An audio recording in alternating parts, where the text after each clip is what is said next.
Gusari koji plove po zelenom moru napravljenom od mjesićevih spora.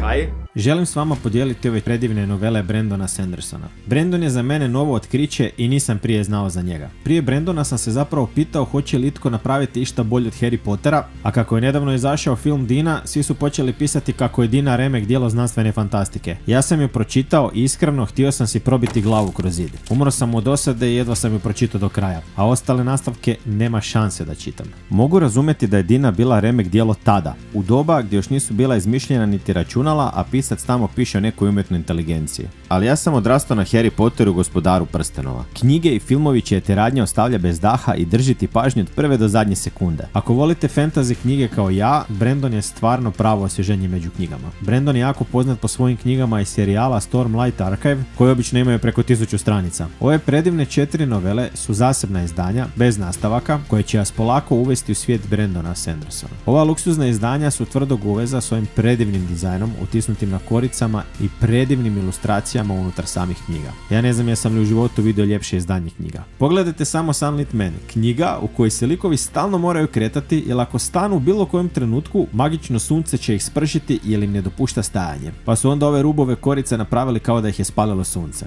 Tress of the Emerald Sea. Daj mi gusare, more, brodove, bilo šta na tu temu i ja sam gotov. One Piece, Pirat iz Kariba, Assassin's Creed Black Flag, hvala lijepa, doviđenja. Yumi and the Nightmare Painter. Najljepša fantasy ljubavna priča, definitivno. Čarobnjakov priručnik. Lik izgubi pamćenje prilikom teleportacije, a sjećanja bi si trebao vratiti pomoću priručnika koji je uništen prilikom teleportacije. Znači show. Iskreno, nadam se da nikad neće napraviti filmske adaptacije ovih serijala i to vam iskreno govorim samo zato što u zadnje vrijeme kad full nabrijano pričam ljudima o ovim knjigama, uspijem ih zainteresirati, a oni mi samo kažu nadam se da će uskoro napraviti film, zato što su preljeni čitati. To me užasno ljudi. Gdje su nestali ljudi koji vole maštati? Ili ja samo svoj entuzijazam trošim na krive ljude?